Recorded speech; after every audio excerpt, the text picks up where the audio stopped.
एफटीआयच्या अध्यक्षपदाची सूत्र स्वीकारण्यासाठी गजेंद्र चव्हाण पुण्यात दाखल, पण विद्यार्थ्यांचं मात्र अध्यक्षांच्या विरोधात जोरदार आंदोलन। शिखर बँकेच्या संचालकांवरच्या निवडणूक बंदीच्या कारवाई विरोधात शरद पवार यांनी व्यक्त केली नाराजी, म्हणाले दुसरी बाजूही तपासून पहा।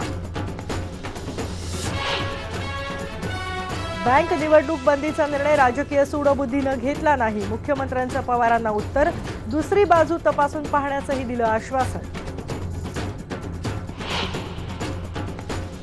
पुण्यात पुन्हा बाईक जळीत कांड, वारजेमधल्या रामनगर झोपडपट्टीत समाजकंटकांनी 7 बाईक्स जाळल्या।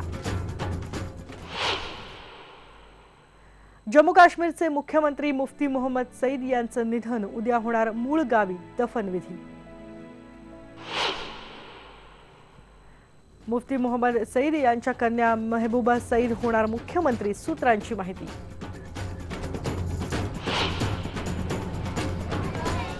नागपूरमध्ये सुरू झाली फुटपाथवरच्या मुलांसाठी शाळा, आयटी विद्यार्थ्यांनी सुरू केला कौतुकास्पद उपक्रम। आणि नागपूरमध्ये सुरू होतीये 69वी वार्षिक महाराष्ट्र केसरी स्पर्धा, राज्यातून 44 कुस्ती संघ आणि 751 पैलवानांचा सहभाग।